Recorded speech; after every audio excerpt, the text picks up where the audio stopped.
So hey guys, welcome back to my YouTube channel. I am Deepika and today I am going to explain chapter 1 of class 12th, that is reproduction in organism. ये हमारा third lecture है और आज हम fertilisation के बारे में means ये जो टॉपिक है वो कवर करने वाले हैं। अब तक हमने क्या पढ़ा, प्री फर्टिलाइजेशन पढ़ लिया इससे पहले, जिसके अंदर हमने gametogenesis that is process formation of gamete और गैमेट ट्रांसफ़र ये हमने पढ़ लिया। अब हम पढ़ेंगे फर्टिलाइजेशन। फर्टिलाइजेशन के लिए एक और टर्म यूज़ की जाती है, वो क्या है हमारी, वो है सिनगैमी।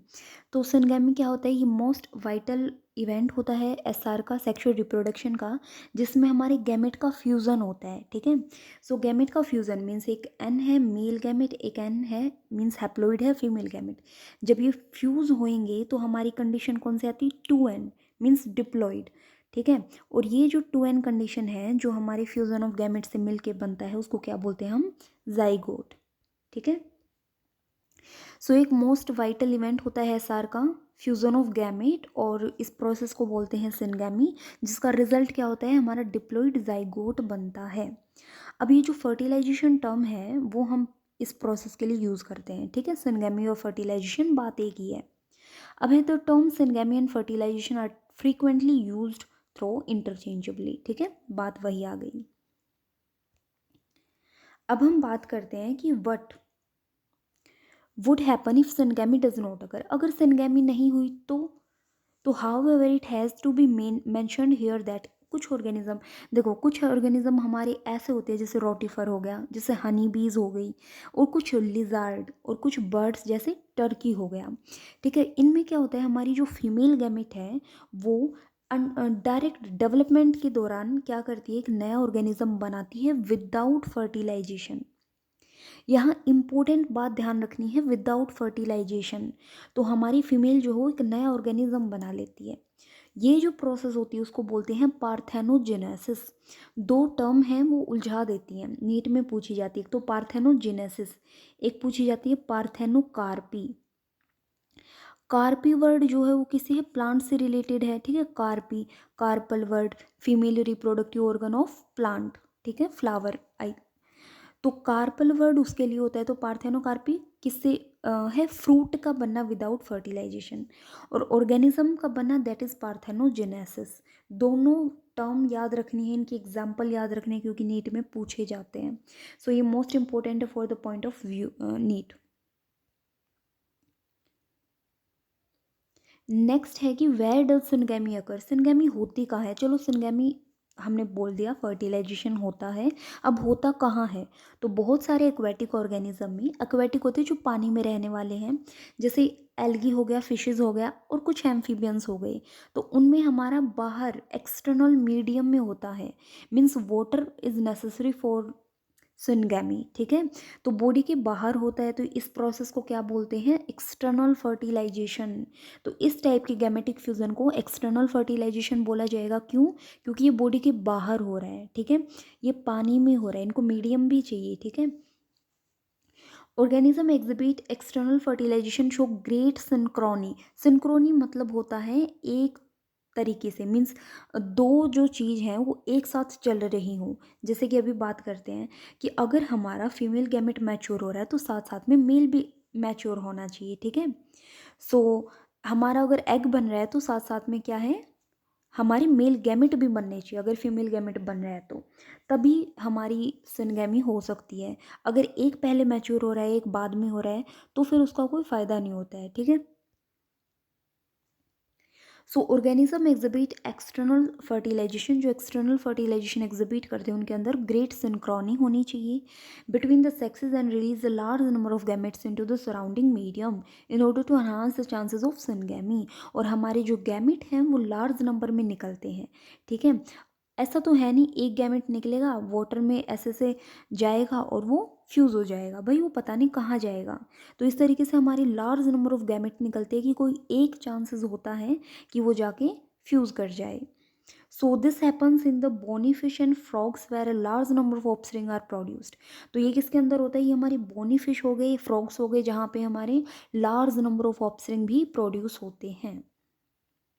इसका डिसएडवांटेज भी है एक एक्सटर्नल फर्टिलाइजेशन वालों का, क्या कि इसमें जो उपसरिंग जो हमारे नए ऑर्गेनिज्म पैदा हो रहे हैं वो हमारी बॉडी के बाहर हो रहे हैं, तो वो एक्सट्रीमली वल्नरेबल हैं किसके, प्रीडेटर के, मीन्स प्रीडेटर आके उनको खा सकते हैं।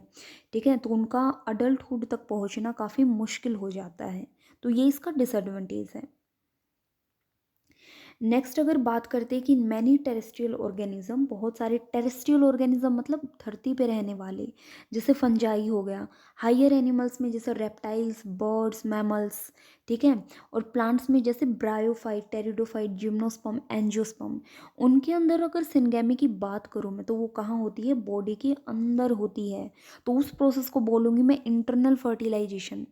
तो जो गैमेटिक फ्यूज़न हमारा बॉडी के अंदर हो रहा है, that is called the internal fertilization. ठीक है, इन सभी ऑर्गेनिज्म में एग बनेगा फीमेल बॉडी के इनसाइड, ठीक है, और जहाँ पे क्या होगा, मेल गैमेट आके फ्यूज़ करेगा।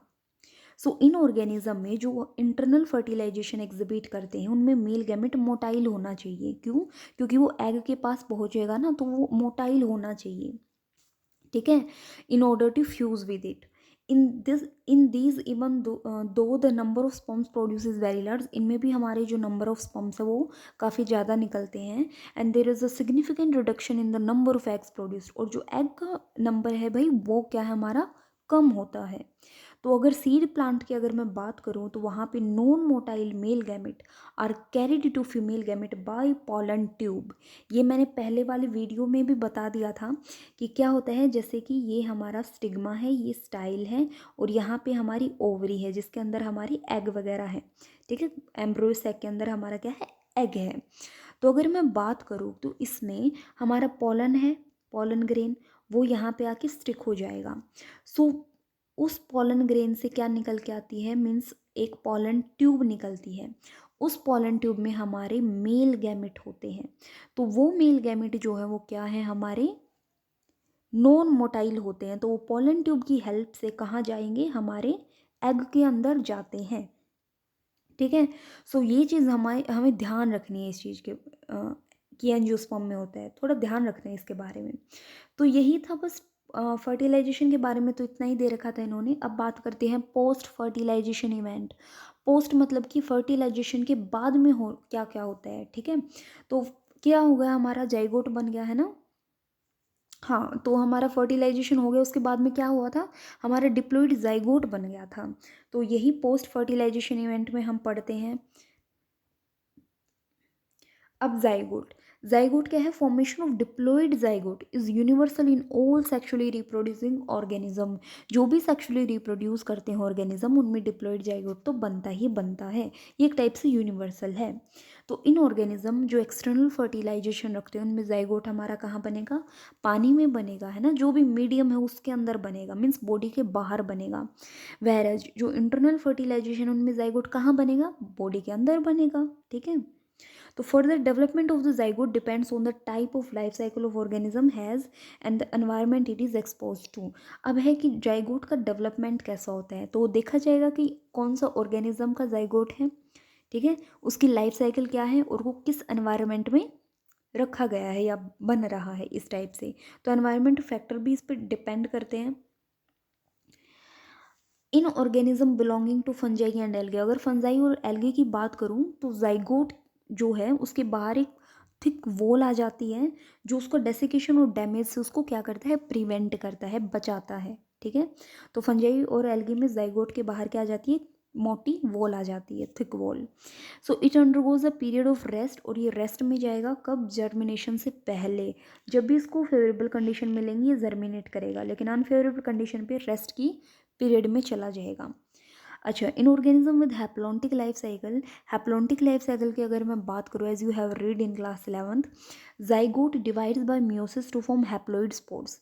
इनमें क्या होता है, हमारा जाइगोट जो है मियोसिस के थ्रू डिवाइड करेगा। जैसे ही जाइगोट ने डिवाइड किया, क्या बनाया इसने, इसने हैप्लॉइड स्पोर्स बनाए, वो ग्रो करेंगे और वो हैप्लॉइड इंडिविजुअल्स बना लेंगे। ठीक है, ये क्लास 11th में पढ़ते हैं। अब बात करते हैं कि जाइगोट जाइगोट जो है एक वाइटल लिंक होता है जो हमारा स्पीसीज की कॉन्टिन्यूटी को मेंटेन करता है ऑर्गेनिज्म टू ऑर्गेनिज्म। ठीक है, एक जनरेशन से दूसरी जनरेशन तक जाइगोट ही एक वाइटल लिंक है।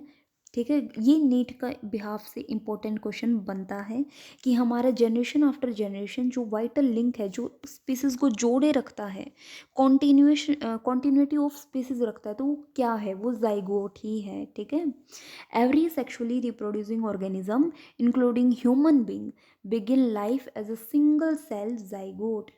ये है तो हैप्लोइड, बट ये क्या है, एक सिंगल सेल ही तो है। ठीक है, ये हैप्लोइड हो रही क्या है, सिंगल सेल है। तो हम जो भी इतने बड़े हैं, हमारी इतनी सेल हैं, तो वो किससे आई हैं, सिर्फ सिंगल सेल से मिलके बनी है। सबसे पहले सिंगल सेल थी, बाद में वो डिवाइड हुई और ऑर्गेनिज्म बड़ा बड़ा होता गया।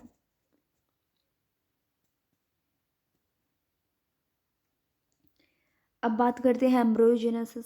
तो embryogenesis refers to the process of development of embryo from the zygote.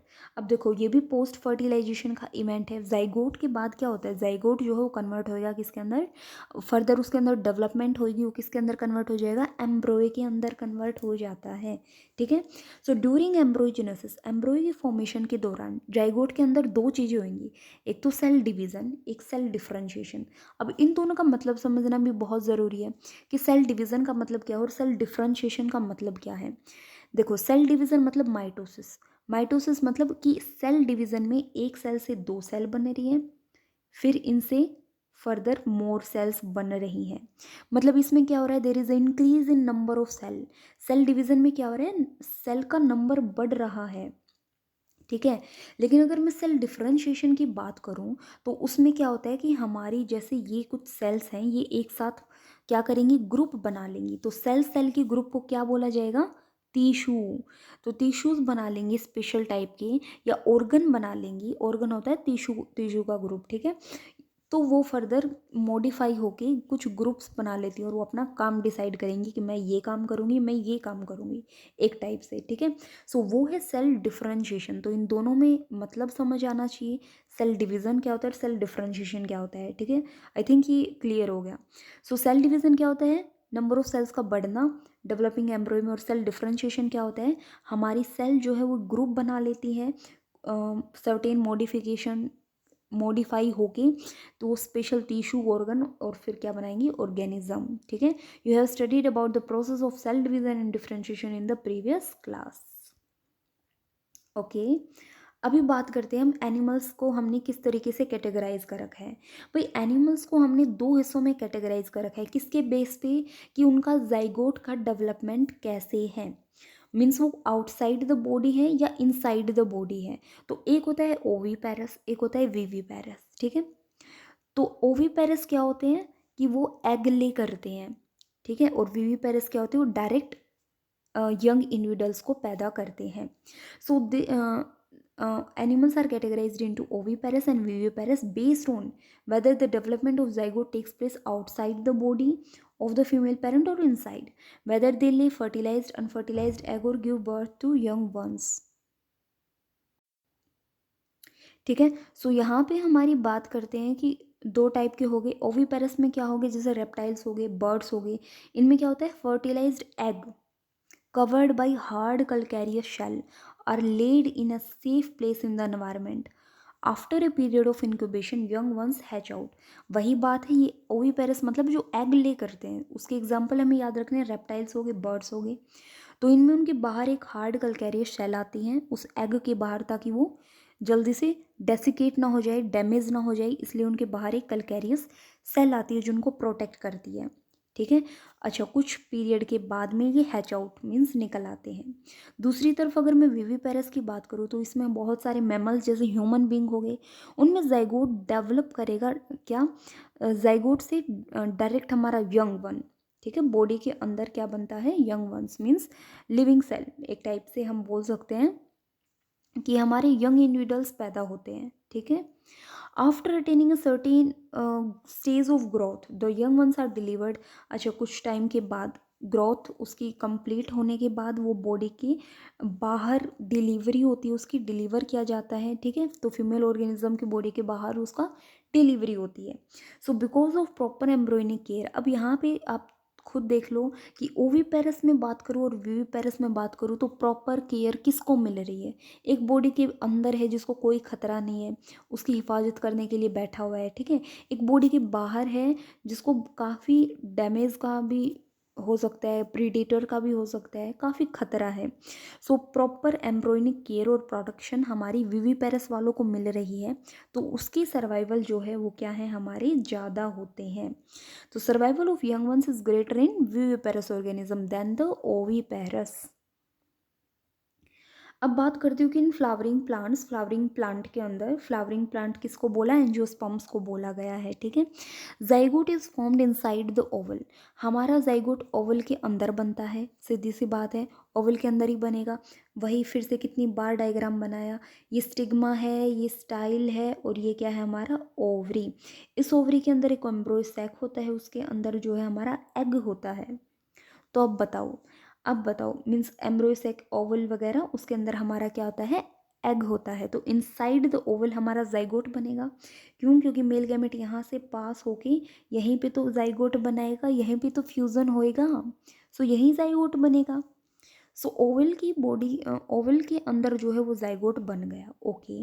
सो जैसे ही फर्टिलाइजेशन हो गया तो सेपल, पेटल, स्टेमन जो होते हैं वो क्या होते हैं, या तो गिर जाते हैं, ठीक है। And can you name a plant in which sepal remains attached? The pistil, however, remains attached to the plant. Pistil कई बार अटैच ही होती है प्लांट के। जाइगोट डेवलप हो जाता है एम्ब्रॉय में, ओवल डेवलप हो जाता है सीड के अंदर, ओवरी किसके अंदर कन्वर्ट होएगा, फ्रूट के अंदर, और which develops a thick wall. और इस ओवरी की वॉल जो होती थी अब वो फ्रूट की वॉल बन जाएगी, जिसको क्या बोला जाएगा, पेरिकार्प। वो प्रोटेक्शन देती है, ठीक है। After dispersal seed germinate under favourable condition. अच्छा, डिस्पर्जल के बाद जो सीड है वो कब जर्मिनेट करेगा, जब इसको फेवरेबल कंडीशन मिलेगी नया प्लांट प्रोड्यूस करने के लिए। तो यहाँ पे ध्यान रखना है हमको कि ओवल किसके अंदर कन्वर्ट होता है, ओवल कन्वर्ट होगा किसके अंदर, सीड के अंदर, और ओवरी किसके अंदर कन्वर्ट होगा, फ्रूट के अंदर। ओवरी की वॉल जो है और फ्रूट की वॉल जो बनेगी उसको क्या बोला जाएगा, पेरिकार्प, ठीक है। ये थोड़ा सा ध्यान रखना है। सो यहाँ पे ये चैप्टर ख़त्म होता है। सो आज के लेक्चर में इतना ही गाइज, अब मिलते हैं नेक्स्ट वीडियो में with next lecture. So thanks for watching my video, and guys, if you like my video then also subscribe my channel.